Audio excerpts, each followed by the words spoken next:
urutan mempelajari mengelompokkan beragam indikator. Kelompok 1 moving average, kelompok 2 Bollinger Band, kelompok 2 MACD, kelompok 3 Williams Stochastic dan sebagainya. Kelompok 4 ini berhubungan dengan volume. Kelompok 5 parabolik, kelompok 6 tadi sudah saya sebutin, ADX dan sebagainya. Nah, itu urutan-urutan tuh. Ini berdasarkan pengalaman saya. Jadi sekali lagi, belajar indikator ini jangan dibabat senaknya ya. Tidak berurutan ya, jangan. Anda harus mengelompokkan dulu. Nah, biasanya indikator rakyat yang paling dasar adalah moving average. Biasanya tuh, indikator rakyat tuh. Nah, baru Bollinger Band. Nah, kelompok 2 itu MACD. MACD apa? Nanti Anda tahu sendiri tuh. Signal, kemudian menyangkut volume buy dan sell-nya. Ya, kemudian trendnya, posisi jenuh jual, posisi beli jual, jenuh beli, ada semua tuh MACD. Kemudian kelompok 3 ini berhubungan dengan signal uptrend, downtrend. Ya. Kemudian pivot point, Fibonacci. Nah, Fibonacci ya. Fibonacci itu ibaratnya apa ya? Jadi dia mengelompokkan, menyampaikan harga-harga support, harga-harga resisten. Nah, kalau saya mau kasih ilustrasi ya, contoh gini, ilustrasi nih.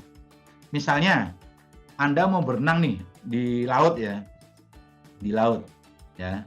Anda sekarang posisinya di tepi laut nih. Nah, di tepi laut berapa? 0,0%. Nah, awalnya Anda enteng nggak? Enteng. Ya. Nah, biasanya ke 20 agak enteng. Nah, tapi kalau udah namanya ke 3 berapa? Yang ketiga berapa? Jari 30 ya. Nah, 30 itu mulai berat tuh. Nah, artinya apa? Gelombangnya mulai berat tuh. Tapi kalau udah mau tengah-tengah agak dalam, udah masuk 50%, agak enteng. Kita udah mulai berenang enak tuh. Nah, tapi di tengah laut tiba-tiba ada gelombang nih. Nah, itu masuk ke 60%. Kemudian kita berusaha lagi di tengah lagi. Ternyata ada cuaca buruk dan sebagainya. Nah, itu 80. Ternyata tenang, kita mencapai ke 100%. Nah, itu kalau diibaratkan kayak kita berenang di laut ya. Nah, jadi tepi laut kita mulai dari 0, kemudian naik lagi 0,20. Nah, biasanya awal-awalnya berat tuh. Ya kayak kemarin lah. Saya naik kapal kecil ya, waktu saya di Lombok ya. Apa namanya? Kapal yang kecil yang dayung sendiri loh.